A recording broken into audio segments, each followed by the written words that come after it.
संध्या पत्रिका।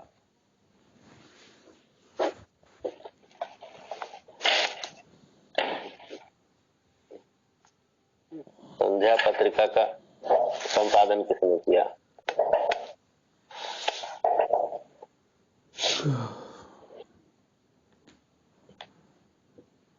फिलहाल पता नहीं है भैया इसका भी। ब्रह्म बांधव उपाध्याय।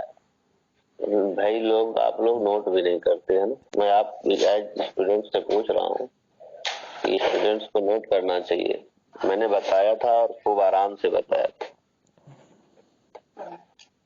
ब्रह्म बांधव उपाध्याय संध्या पत्रिका और वंदे मातरम। चलिए इसे तो बता ही सकते हैं। सब क्रांतिकारी पत्रिकाएं हैं। ये पत्रिका थी या गीत था ये? वंदे मातरम क्या ये पत्रिका थी? नहीं, गीत तो था ना, गीत तो था ही ना। लेकिन गीत तो पहले हो गया, इसके बाद इसी के नाम से वंदे मातरम पत्र संपादन किया गया। अच्छा। अरविंद घोष, हाँ, अरविंद घोष ने लिखा था इसके पत्रिका का संपादन किया। बहुत महत्वपूर्ण पत्रिका है, बार बार पूछा जाता है। गीत तो गीत है, लेकिन इसके साथ साथ पत्रिका के नाम पे भी बहुत बार पूछा जाता है। तो अरविंद घोष इसके संपादक थे।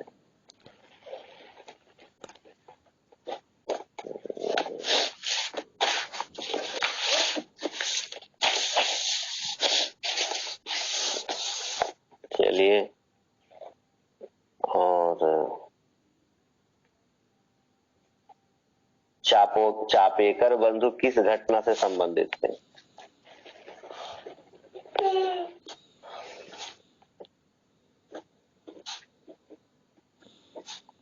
किसी कत्ल तो किए थे भैया ये लोग। ये पूना में प्लेग फैला था, तो प्लेग के जो कमिश्नर था मिस्टर रैंड, और लेफ्टिनेंट अय्यर इसकी हत्या किया था। और इसी के कहा जाता है कि तिलक को जो है 18 महीने की सजा दी गई थी। इन्हीं की हत्या को अफजल खान की हत्या, शिवाजी द्वारा अफजल खान की हत्या से जोड़ा था इन्होंने अपने केसरी पत्र में। तो इसी को उकसाने के लिए आरोप में इनको 18 महीने की जेल हुई थी। तिलक मैंने बताया 3 बार जेल गए थे, पत्रकारिता के कारण ही जेल गए थे। और पत्रकारिता के कारण जेल जाने वालों में तिलक पहले व्यक्ति थे। 1882 में गए थे, जब कोल्हापुर के राजा के प्रति दुर्व्यवहार किया था ब्रिटिश ने, तो उसकी वजह से इनको जेल उसके बारे में लिखा था इन्होंने, तब जेल गए थे। फिर इसके बाद ये जब रैंड और एस्ट की हत्या के बारे में लिखा था केसरी में, और इनकी तारीफ की थी चापेकर बंधुओं की, तब भी जेल गए थे 18 महीने के लिए। और इसके बाद जो है केसरी में इन्होंने फिर लेख लिखा था 1908 में, और इनको गिरफ्तार करके जो है भेजा गया था। 6 साल की सजा हुई थी, इसमें राजद्रोह के मामले में सजा दी गई थी, और 6 वर्ष की सजा हुई। तो इनको फिर वहां भेजा गया था बर्मा में एक मांडले जेल थी। 6 साल वहां रह के आए, और जब मांडले जेल से लौट के आए तो थोड़ा सा जो है ना विचार बदल गए थे। तब तक कांग्रेस में भी और इनके भी सबके विचार बदल गए। वो फूट हो गई थी ना, 7 में सूरत का विभाजन हुआ था, 8 में जेल चले गए थे। तभी 6 साल बिता के आए तो भारत में थोड़ा कुछ बहुत कुछ बदल जो चुका था। तो फिर थोड़ा सा सर, गुड मॉर्निंग। तो चलिए, अब हम जो कल जहाँ छोड़े थे वहां पे शुरू करते हैं। अभी फिर यहाँ से कनेक्ट करेंगे जब होम रूल लिख के आएंगे। तो कल हम कहाँ छोड़े थे इसको बताइएगा। आज संविधान का है ना? नहीं, संविधान नहीं पढ़ाएंगे, नहीं, थोड़ा सा ये स्वतंत्रता आंदोलन एक रास्ते पे आ जाए। गांधी युग में प्रवेश नहीं हो पाया था, इसलिए हमने सोचा कि यहाँ कुछ चीजें छूट जाएंगी फिर, और रास्ते 1916 जो है तिलक इनिबेसेंट होम रूल लखनऊ अधिवेशन अंबिकाचरण मजूमदार है। लखनऊ अधिवेशन पे थोड़ी सी बात, और एक बात हम कल भूल गए थे अफगानिस्तान के बारे में। अफगानिस्तान में जो आंदोलन चला था, आप लोग इसलिए जान लीजिए कि कभी कभी प्रासंगिक क्वेश्चन पूछ देता है। तो आप हमें जरा बताइएगा, अभी आप लोग न्यूज वगैरह देखते होंगे या न्यूज़पेपर पढ़ते होंगे, तो अलीगढ़ विश्वविद्यालय में कुछ सरकार से बातें चल रही हैं। अलीगढ़ विश्वविद्यालय को लेकर के सरकार कुछ इस तरह की घटनाक्रम हुए हैं। वर्तमान भाजपा सरकार और अलीगढ़ विश्वविद्यालय में किसी महापुरुष को लेकर के नहीं याद आ रहा। एक राजा महेंद्र प्रताप की बात चलती है। तो कहा जाता है कि राजा महेंद्र प्रताप के नाम से अलीगढ़ में एक विश्वविद्यालय बनने की बात हो रही सरकार।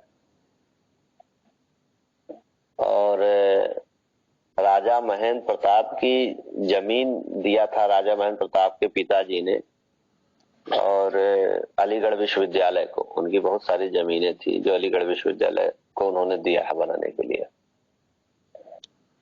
तो ये राजा महेंद्र प्रताप वहां के हाथरस के जमींदार थे, राजा थे। उनका बड़ा योगदान था। मतलब ये वहीं से अलीगढ़ स्कूल कॉलेज से पढ़े थे, बीए किया था उन्होंने, पास नहीं किया था। राजा महेंद्र प्रताप की बात कर रहा हूँ। उनके पिताजी ने तो योगदान दिया ही था उसमें, और इन्होंने भी वहां पे जमीनें दी थी।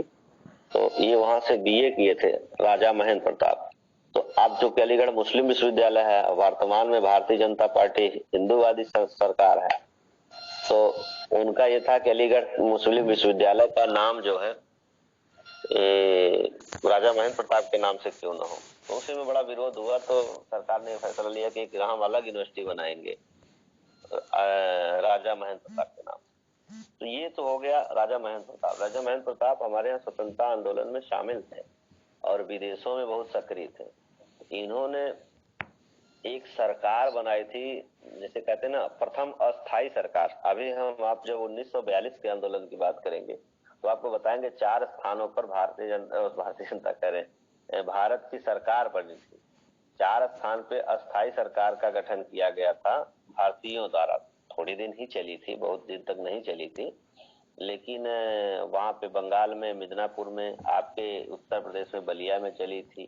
तो उस पे हम बात करेंगे जो है। लेकिन यहाँ प्रथम अस्थाई सरकार कहाँ बनी थी, अगर इसकी बात हो रही है तो प्रथम अस्थाई सरकार जो है अफगानिस्तान में गठन किया गया था, और उसके गठन करने वाले व्यक्ति थे राजा महेंद्र प्रताप। इन्होंने इनके एक सहयोगी थे जिनका नाम था बरकतुल्लाह। तो बरकतुल्लाह को इन्होंने अपना प्रधानमंत्री घोषित किया और स्वयं जो है राष्ट्रपति बने थे। जर्मनी और रूस ने इन सरकार की मान्यता भी दे दिया था। हेलो जी भैया। तो ये 4 सरकारें अस्थायी रूप से बनी थी, लेकिन सबसे पहली जो बनी थी ये राजा महेंद्र प्रताप की, ये 1915 में बनी थी काबुल में। भारत की प्रथम अस्थायी सरकार, याद रखिएगा, कब नाम आ जाता है, कभी कभी पूछता है कब बनी थी और किसने बनाया था। तो राजा महेंद्र प्रताप ने 1915 में भारत की प्रथम अस्थायी सरकार का गठन किया था। राष्ट्रपति महेंद्र प्रताप थे, प्रधानमंत्री बरकतुल्लाह थे। इनको आर्यन पेशवा के नाम से प्रसिद्ध थे, मतलब आर्यों के पेशवा ऐसा नाम दिया गया था उनको। लेकिन खास करके आर्यन पेशवा आता नहीं है, सीधे सीधे महाराज राजा महेंद्र प्रताप की बात करता है। तो जर्मनी और रूस ने इसकी सरकार को मान्यता भी दी थी, क्योंकि जर्मन जो है ब्रिटिश विरोधी था, रूस भी कम्युनिस्ट थे, तो इसलिए इन्होंने तुरंत मान्यता दे दिया था। और 3 सरकार, और मिदनापुर में तामलुक सरकार, बलिया में चित्तू पांडे थे, और सतारा में भी सरकार बनी थी, चौहान जी बनाए थे। तो आएंगे हम 1942 के आंदोलन में, तो उसकी चर्चा करेंगे। ये चलिए, इसके बाद हम ये बता रहे थे सर, बता रहे हैं कि जो भारत में प्रथम अस्थायी सरकार, और उसका सर बता रहे हैं वहाँ पे भारत में नहीं, भारत की,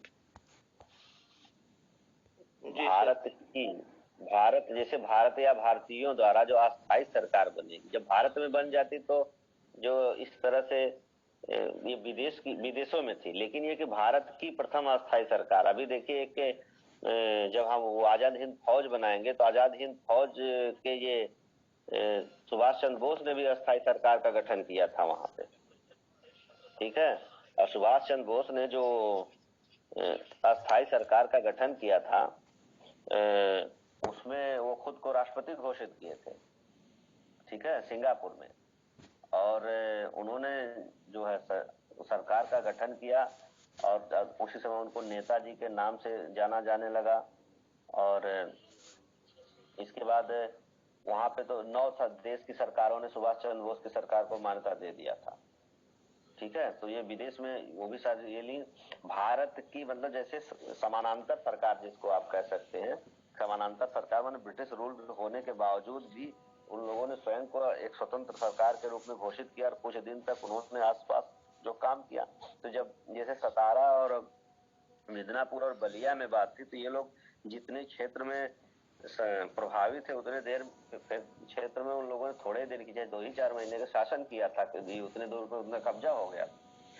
और चूंकि विदेश में काबुल में अब से, तो काबुल में वो सरकार का एक रूप था, वो काम कर रहे थे, वहां जनता पे शासन करने की बात नहीं थी। प्रतीक होता है ना, जब आप कहीं विदेशों में कोई समानांतर सरकार स्थापित करते हैं विदेशों में कोई, तो प्रतीक रूप में होता। और अगर आप जिस देश के लिए संघर्ष करें उस देश में स्थायी सरकार स्थापित करते हैं, इसका मतलब कि आपका कुछ क्षेत्रों पे कब्जा है, इस तरह से है। तो अब काबुल में जो स्थापित किए थे वो विदेश में थी, लेकिन प्रथम भारत की प्रथम अस्थायी सरकार थी, ये बात है। चलिए अब हम बात करते हैं लखनऊ समझौते की। लखनऊ समझौते में स्थिति क्या थी? लखनऊ समझौते जो है 1916 में होता है, और लखनऊ समझौते से पहले, लखनऊ समझौता 1916 में दिसंबर में जब वो आयोजन होता है वार्षिक का अधिवेशन कांग्रेस का, उसके पहले की घटना है कि होम रूल लीग जो है चल चुकी थी, जो होम रूल लीग की स्थापना हो चुकी थी। तो होम रूल लीग 2 तरह से स्थापित होती है, एक 2 लोगों द्वारा स्थापित होती है। एक होती है, देखिए हम होम रूल लीग और लखनऊ अधिवेशन को एक साथ बात करेंगे। जब हम एक साथ बात करेंगे तब आपको पूरा तस्वीर समझ में आएगी कि ये दोनों एक साथ कैसे चल रहे हैं। क्योंकि 16 में ही होम रूल लीग भी होता है, 16 में ही कांग्रेस का जो लखनऊ पैक्ट होता है, लखनऊ समझौता, कांग्रेस गरम दल और नरम दल मिलते हैं। लेकिन स्थिति क्या है कि होम रूल लीग पे हम पहले आते हैं, कंसंट्रेट होते हैं। तो होम रूल लीग है क्या, ये विचार कहाँ से आया, ये नमूना कहाँ का था होम रूल लीग का? तो home rule league, home rule का मतलब होता है गृह शासन। कभी कभी परीक्षा में होम रूल लीग का करके कि गृह शासन लिख देगा, तो आप समझ कंफ्यूज मत होइएगा। ये आयरलैंड में भी आंदोलन चल रहा था, क्योंकि आयरलैंड अभी कभी बताएंगे कि जो ब्रिटिश और ग्रेट ब्रिटेन, ब्रिटेन और इंग्लैंड, तो इंग्लैंड और ग्रेट ब्रिटेन की बात आती है। और तो इसमें कुछ अंतर आप लोगों को पता चलता है कि बस एक ही चीज है, एक ही देश है, कुछ तो अंतर होगा, नहीं तो 1-2 नाम क्यों दिया गया?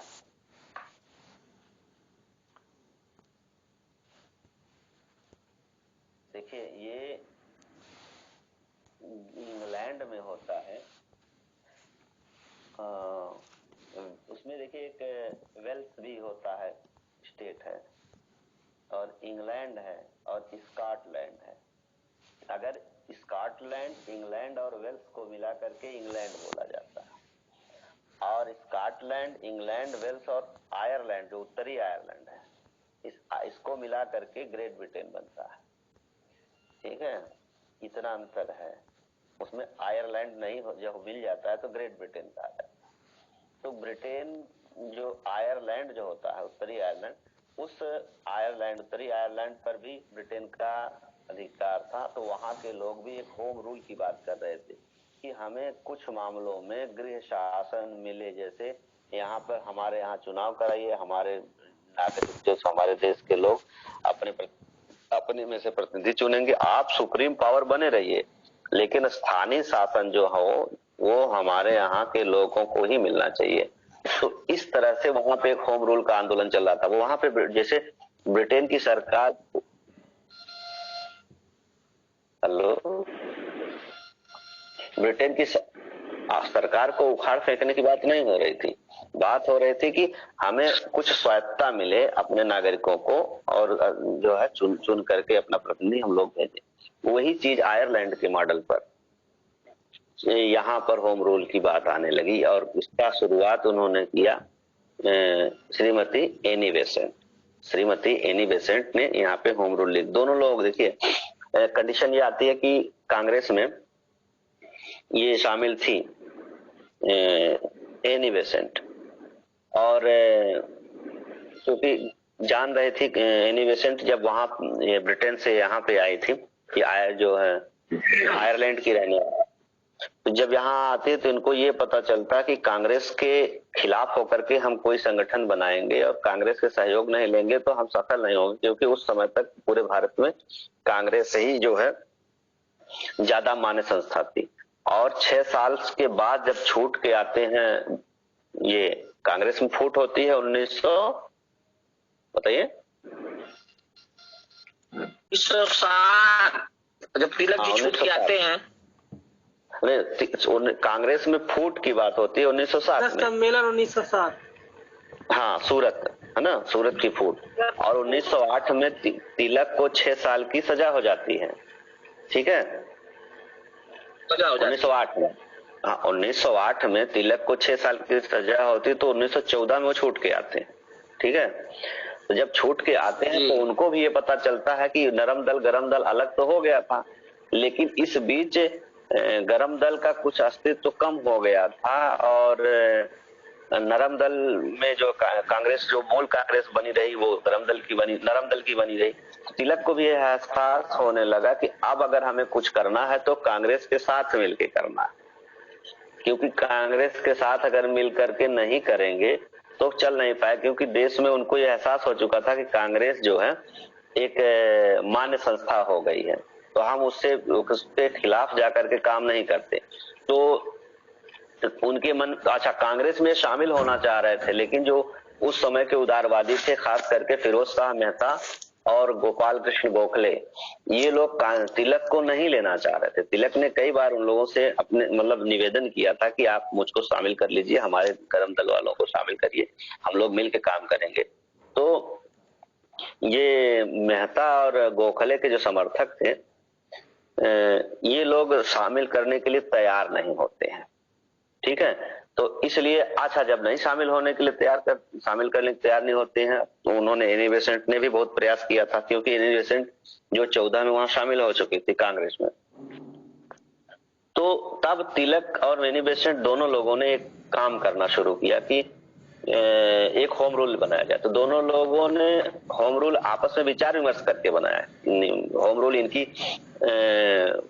तिलक की अलग थी और एनी बेसेंट की अलग थी, दोनों लोग मिलते थे। उन लोगों ने कहा भी कि हम लोग अलग अलग क्यों करेंगे, क्योंकि एनी बेसेंट के कुछ समर्थक तिलक को पसंद नहीं करते थे और तिलक के कुछ समर्थक एनी बेसेंट को पसंद नहीं करते थे। तो इसलिए दोनों लोगों ने अलग अलग होम रूल बनाई और क्षेत्र बांट लिया। एक दूसरे का ना तो विलय किया, ना एक दूसरे के विरोधी हुए, केवल उन्होंने इलाका बांट लिया कि इतने दूर में हम होम रूल का प्रचार करेंगे और इतने देर में आप होम रूल लीग का प्रचार करेंगे। तो होम रूल लीग का जो पहले जो है अप्रैल में होम रूल लीग का गठन होता है। या सबसे पहले तिलक ने किया, अप्रैल में तिलक ने किया और सितंबर में इनका एनी बेसेंट का गठन होता है होम रूल लीग का। और दोनों लोगों का अपना जो है एरिया बटा हुआ था। तिलक की लीग कर्नाटक में, महाराष्ट्र में, मध्य प्रदेश में यानी मध्य प्रांत में और बरार में 4 एरिया उनकी थी, लेकिन मुंबई में नहीं। मुंबई महाराष्ट्र था लेकिन मुंबई छोड़ के, और बाकी पूरे देश में होम रूल का कार्य करने का काम एनी बेसेंट करता था। तो इस तरह से बरार वाला क्षेत्र कौन सा है?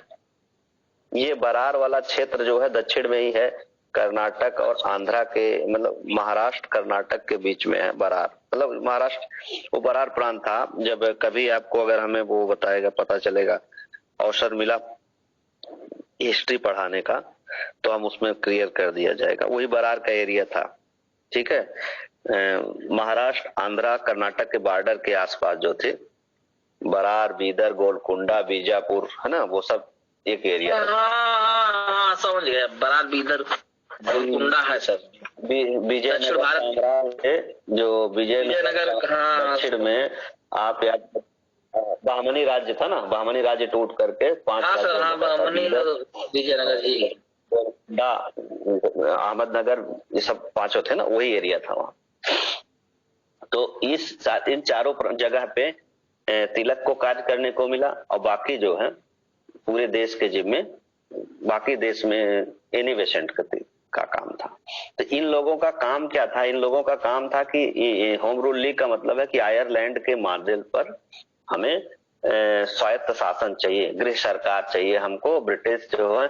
अच्छा, इन लोगों का कार्यक्रम जो चलता था वो ब्रिटिश, अच्छा जब यहाँ पे लौट गया तो उन्होंने, तिलक ने भी स्पष्ट किया कि हम ब्रिटिश राज्य के प्रति अपनी निष्ठा प्रकट करते, क्योंकि जेल से रह के आए थे 6 साल ना, तो थोड़ा सा ट्यून बदल गई थी इनकी भी, और ये चाह रहे थे कि मतलब हमारा काम हो जाए और हम कांग्रेस में भी आ जाएं और थोड़ा सा उदारवादियों को साथ लेकर के चलें, और ये दिखाना चाह रहे थे कि हम ब्रिटिश राज के खिलाफ नहीं है, हम ब्रिटिश राज के साथ हैं। तो इस तरह से दोनों लोगों की होम रूल लीग चलने लगी। ठीक है, तो एनी बेसेंट की लीग जो थी Akhil Bharatiya home rule league हो गई, और तिलक की होम रूल लीग जो थी वो थोड़ा सा कुछ 4 प्रदेशों में सीमित रह जाती है। ठीक है, अब एक चीज और देखते हैं कि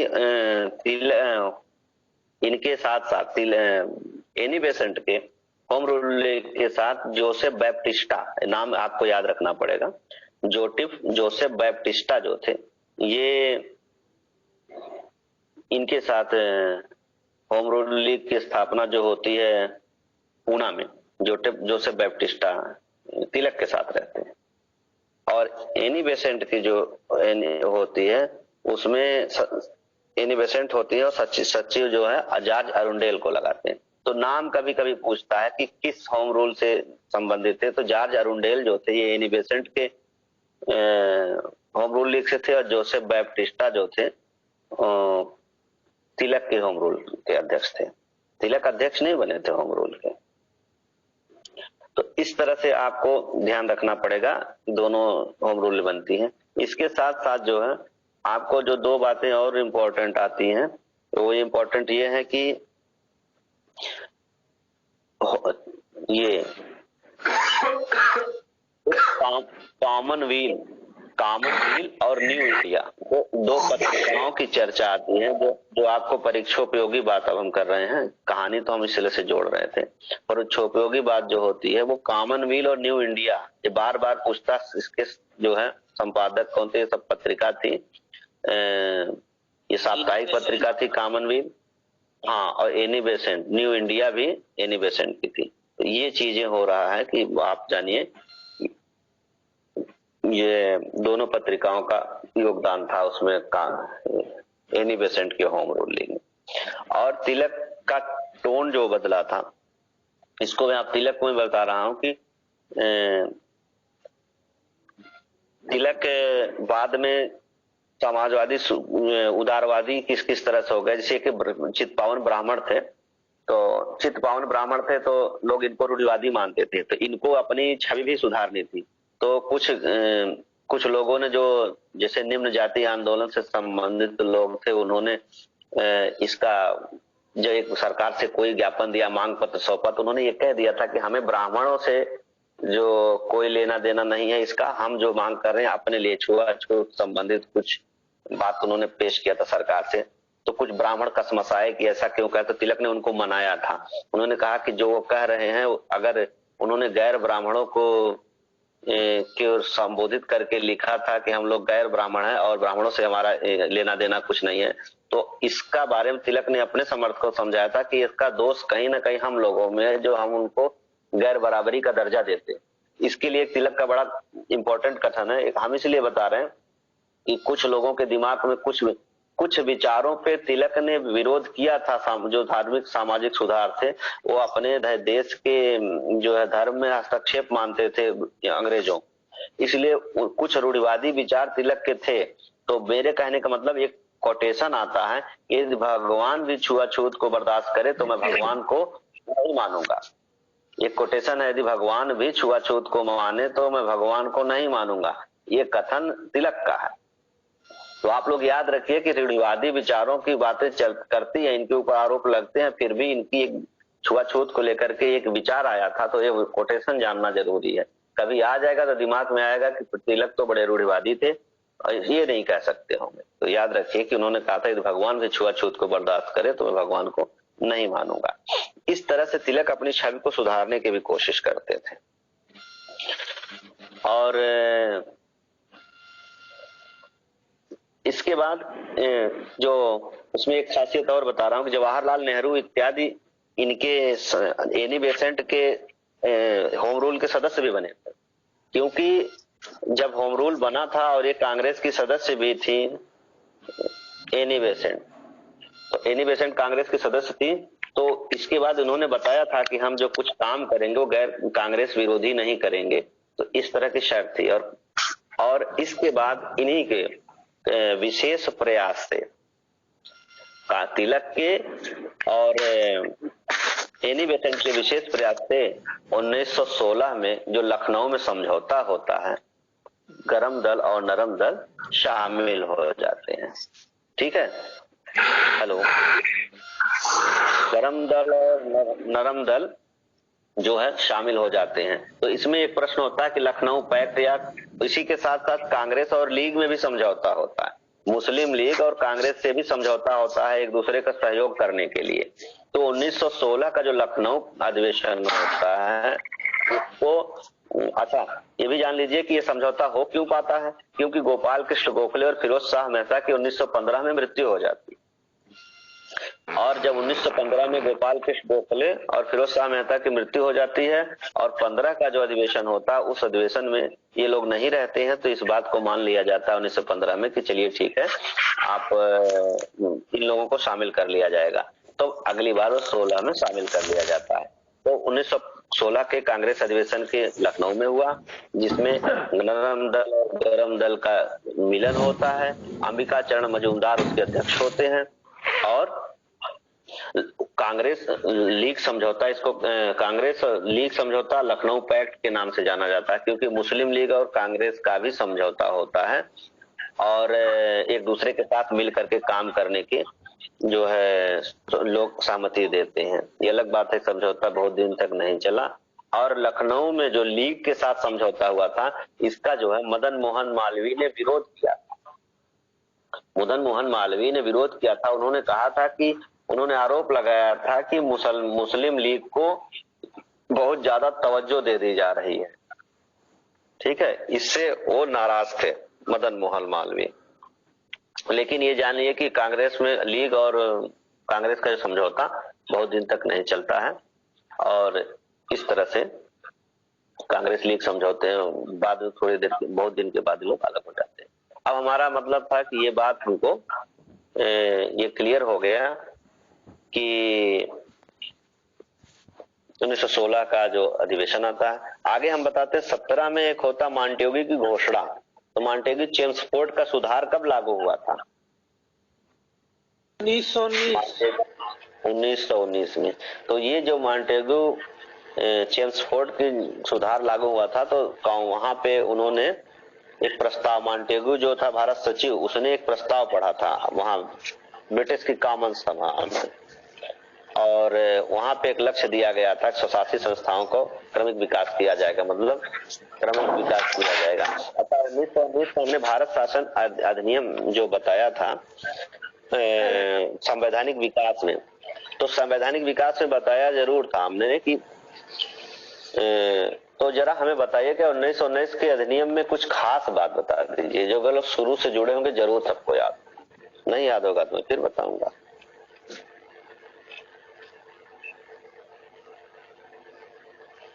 बताइए।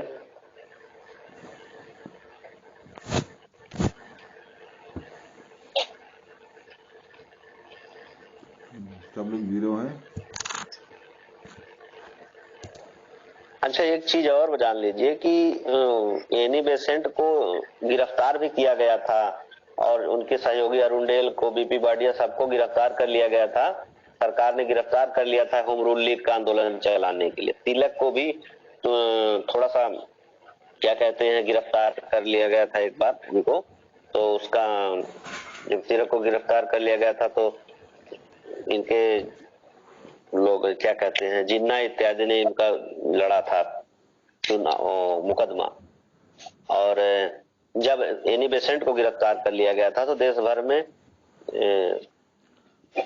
प्रदर्शन हुए थे और इनका जो एक सुब्रमण्यम अय्यर थे उन्होंने नाइटहुड की उपाधि तोड़ दिया था। ठीक है, सुब्रमण्यम अय्यर ने नाइटहुड की उपाधि को त्याग दिया था एनी बेसेंट की गिरफ्तारी के विरोध में।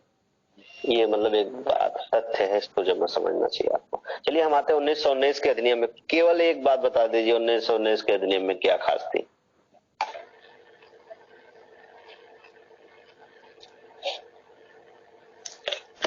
प्रांतों को स्वायत्तता देने की बात थी।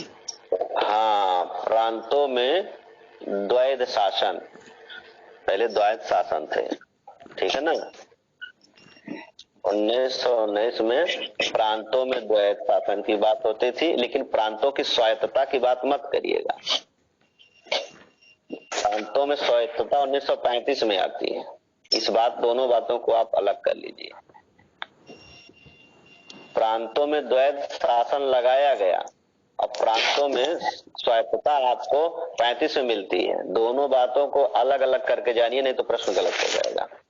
प्रांतों में द्वैध शासन माने क्या होता? आरक्षित और हस्तांतरित विषय, दो विषय थे। तो जब आरक्षित विषय केवल गवर्नर जनरल की परिषद को मिल गए थे, हस्तांतरित विषय में जो वहां की विधान परिषद थी, वहां के मंत्रियों को, विधान परिषद की सरकार जो थी, मंत्री थे, उनको जो है काम करने की छूट दे दी गई थी। ये अलग बात है कि कुछ विषय पर जो अनुमति लेनी पड़ती थी गवर्नर जनरल से, लेकिन द्वैध शासन का मतलब एक आरक्षित विषय थे जिसपे गवर्नर जनरल की परिषद कानून बनाती थी, शासन को चला सकते, और कुछ हस्तांतरित विषय थे जो सामान्य प्रशासन के थे, उनको परिषदों को दे दिया गया, विधान परिषद के मंत्रियों के द्वारा काम किया जाता था। ये द्वैध शासन था।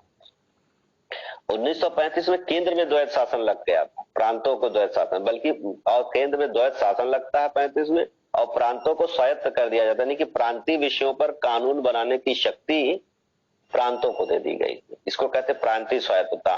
तो क्लियर कर लीजिएगा, प्रांतीय स्वायत्तता की बात आती है तो 1935, और प्रांतों में द्वैध शासन की बात आती है तो 1919।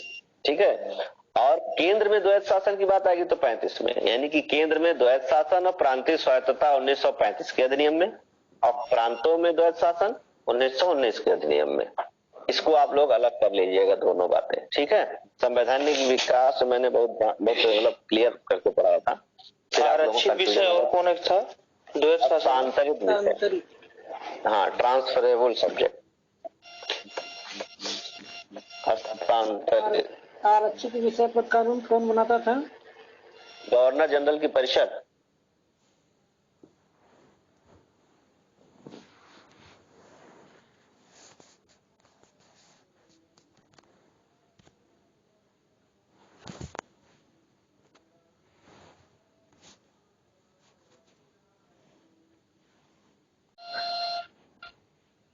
कानून बनाने की शक्ति नहीं चाहिए, कानून बनाने की शक्ति जब मिलती है तब स्वायत्तता पे आती है।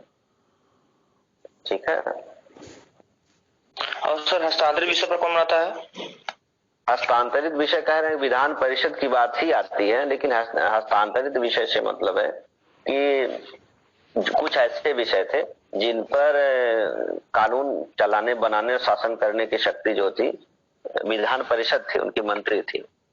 ठीक है, और प्रांतीय स्वायत्तता जो हो जाती थी, वो जब स्वायत्तता आती है तो एक्चुअली कानून बनाने की शक्ति आती है। और यहाँ पे जो द्वैध शासन की बात है तो इन विषयों पे शासन करने की शक्ति मिली। ठीक है, अब हम चलिए आज आगे हम इस पे इसको क्लियर करते हैं। तो मॉन्टेग्यू चेम्सफोर्ड की बात आ जाती है यहाँ पे, तो उसमें बताया गया था। अब हम आते हैं कि राउलेट एक्ट। ठीक है, राउलेट एक्ट, एक कमेटी गठन किया गया था, सर सिडनी राउलेट की अध्यक्षता में ब्रिटिश सरकार ने किया था 1917 में। ठीक है, क्योंकि उस समय तक क्रांतिकारी आंदोलन फैल रहे थे, तो क्रांतिकारी आंदोलन को रोकने के लिए। तो हेलो हेलो, तो क्रांतिकारी आंदोलन को दबाने के लिए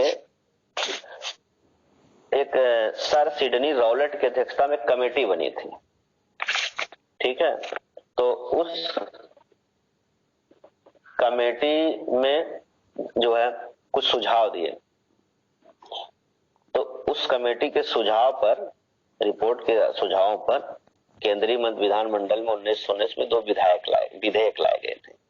तो एक विधेयक तो वापस ले लिया गया, परंतु दूसरा विधेयक था जिसको क्रांतिकारी एवं अराजकतावादी अधिनियम, जिसको कहा गया क्रांतिकारी एवं अराजकतावादी अधिनियम, जिसे पारित किया गया 1919 में। मतलब रॉलेट कमेटी जो बनी थी 17 में, उसने जो है 19 में 18 में अपनी रिपोर्ट पेश किया और 19 में यह अधिनियम उसी रिपोर्ट के आधार पर पास कर दिया गया और इसे ही कहा गया है रॉलेट एक्ट, ठीक। इसे रॉलेट एक्ट के नाम से जाना जाता है, ठीक है। और इसमें यह था कि व्यवस्था थी कि मजिस्ट्रेट किसी भी संदेहास्पद व्यक्ति को गिरफ्तार करके जेल में डाल सकता था, साथ ही उसे अनिश्चित काल के लिए जेल में रख सकता था।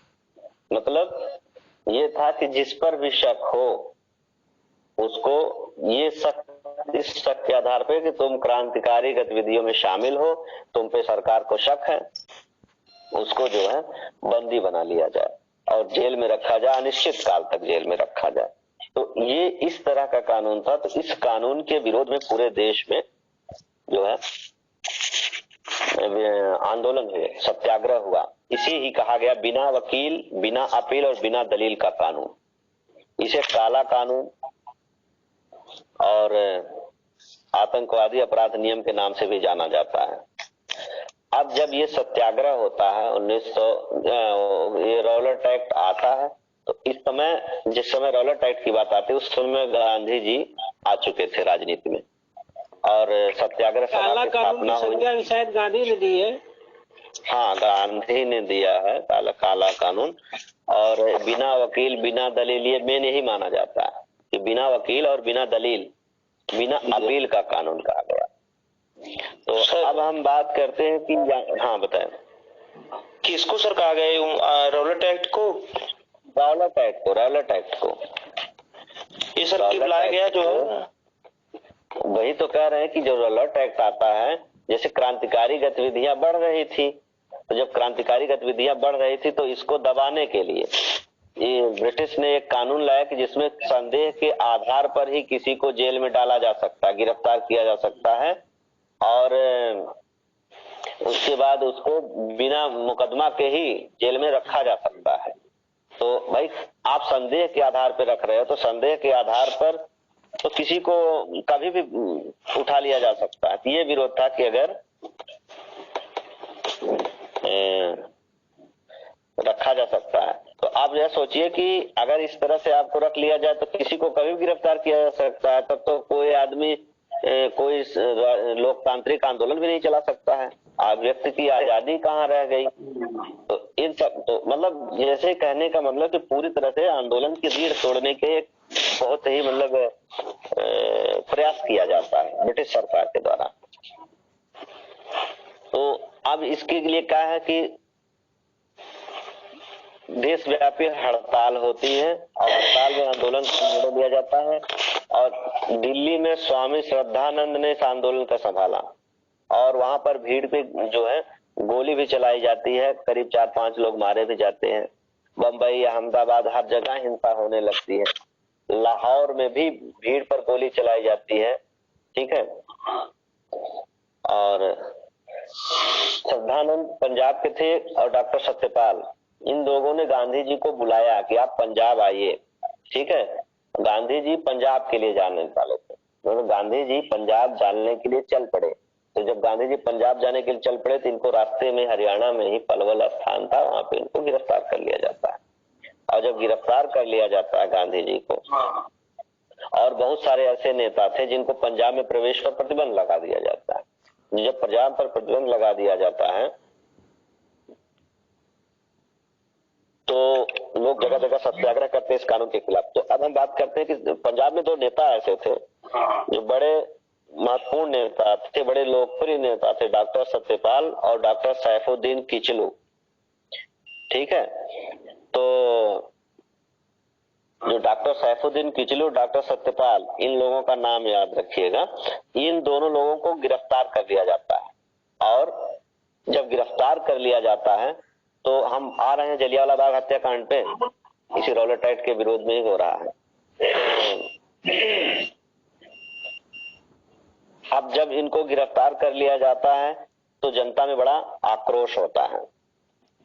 ठीक है, और जनता में जब आक्रोश होता है और उस समय जानते हैं 2 बातें हैं, 2 डायर का नाम आता है और एक पंजाब का लेफ्टिनेंट गवर्नर थे माइकल ओ डायर, पंजाब के lieutenant governor Michael O'Dwyer, और वहां का जो सैन्य अधिकारी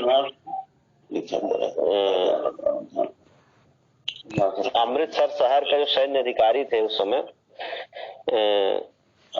brigadier general R Dyer. Hello जी, शिवानी जी क्या आवाज आ रही है? General R Dyer.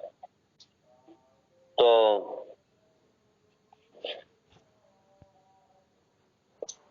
गवर्नर ने आदेश दिया था कि सबको गिरफ्तार कर लिया जाए और जुलूस इत्यादि निकालने पर प्रतिबंध लगा था।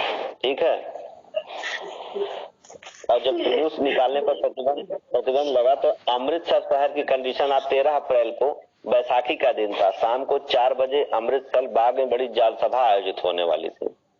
ठीक है, और यह जनसभा बुलाने में एक हंसराज नामक व्यक्ति का योगदान था, उन्होंने बुलाई थी। और जनरल ओ डायर जो थे, जनरल ओ डायर जो वहां के लेफ्टिनेंट गवर्नर थे, उन्होंने उस दिन क्या किया था कि जनरल ओ डायर ने अवैध घोषित कर दिया, हर सभा को 9:30 बजे अवैध घोषित कर दिया गया।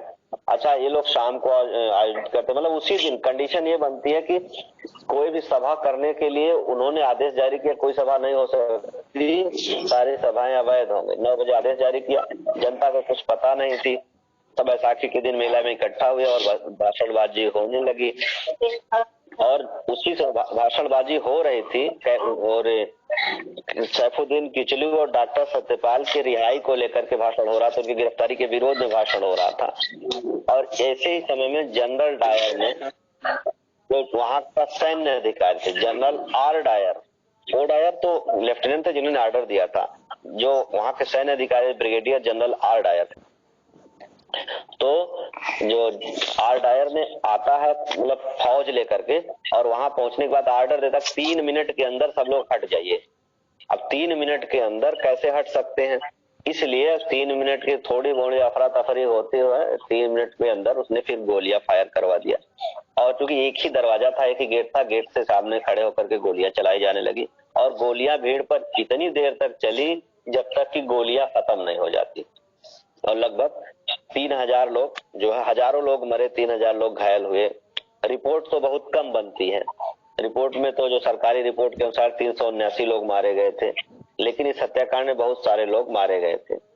और इसको बहुत लोगों ने निंदा किया। और शिवानी जी आपकी आवाज आ रही है, बंद कर दीजिए उसको, अपना ऑडियो आप कर लीजिए। शिवानी जी, शिवानी जी आपके यहाँ से ऑडियो आ रहे, आवाज बराबर आ रही है, अपने ऑडियो आप कर लीजिए।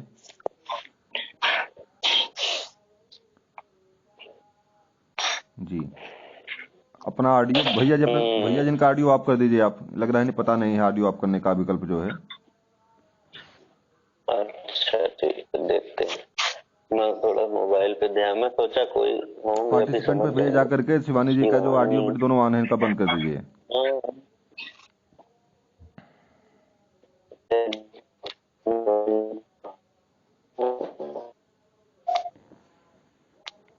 शिवानी जी का ऑडियो वीडियो दोनों ऑन हो गया है और बंद कर देंगे, शायद इन्हें पता ना हो बंद करने का तरीका। सबसे जी, शिवानी मौर्य IT 40 इसको म्यूट म्यूट कर दीजिए। हाँ,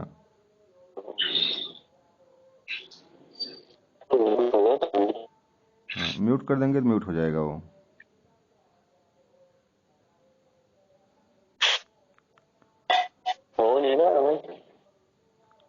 नहीं भैया, होना चाहिए भैया। मुझे हार्ट बना दीजिए, हार्ट बना दीजिए मुझे, मैं कर देता हूँ।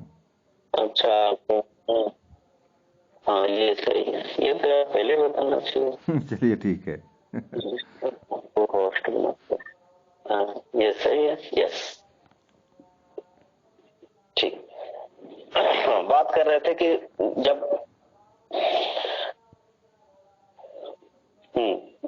ये नरसंहार होता है और इस नरसंहार में रविन्द्रनाथ के विरोध में रविन्द्रनाथ टैगोर द्वारा नाइट की उपाधि त्याग दी जाती है। नाइट क्या होता है जानते हैं आप लोग? नाइट माने भैया योद्धा होता है। हाँ भैया, आप ही बता रहे हैं ना। नाइट मीन्स योद्धा होता है। अच्छी इंग्लिश जानने वाले जानते होंगे। वो स्पेलिंग क्या होती है? के से शुरू होता है। KNIGHT। हाँ नाइट। आप जो आईपीएल जानने वाले जानते होंगे, खास करके शब्द जब आया था उस समय योद्धा घुड़सवार हुआ करते थे। इसीलिए जो आईपीएल की एक टीम है शाहरुख खान वाली, कोलकाता नाइट राइडर होता। हाँ सही है। तो नाइट की उपाधि इनको मिली थी, योद्धा की उपाधि मिली हुई थी रविन्द्रनाथ टैगोर को। इन्होंने ये उपाधि वापस कर दिया और कांग्रेस के पूर्व अध्यक्ष सर शंकरन नायर जो थे वो वायसराय की कार्यकारिणी परिषद से इस्तीफा दे देते हैं। तो ये जो है आप ध्यान दीजिए कि ये दो बातें इस तरह से होती हैं। जब भी पूछता है कि कौन जो वायसराय की कार्यकारिणी परिषद से इस्तीफा दे देता, तो शंकरन नारायण थे और रविन्द्रनाथ टैगोर ने अपनी नाइट की उपाधि वापस कर दिया था। और अब हम यहाँ पे फिर आएंगे। वायसराय की कार्यकारिणी परिषद से इस्तीफा दिया था शंकरन नारायण ने ना, तो वायसराय की कार्यकारिणी परिषद का प्रथम भारतीय कौन था? ये कल ही मैंने बताया था।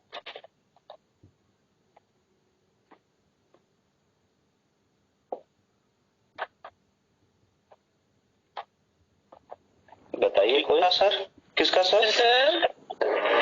वायसराय की कार्यकारिणी परिषद का प्रथम भारतीय सत्येंद्रनाथ सिन्हा।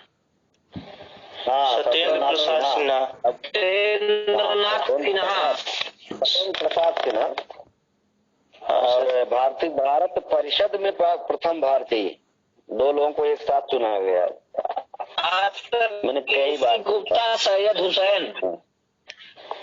गुप्ता सैयद हुसैन बिलग्रामी जी। सैयद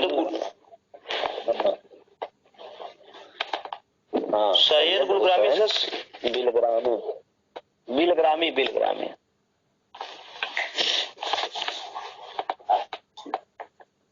बिलग्राम कहाँ है मालूम है? नहीं सर। मुगल काल में शेरशाह और उसका हुमायूं का युद्ध हुआ था। कन्नौज, जी हाँ, चौसा और कन्नौज का युद्ध होता। शेरशाह और हुमायूं के दो युद्ध होते, तो कन्नौज के युद्ध को बिलग्राम का युद्ध भी कहा जाता।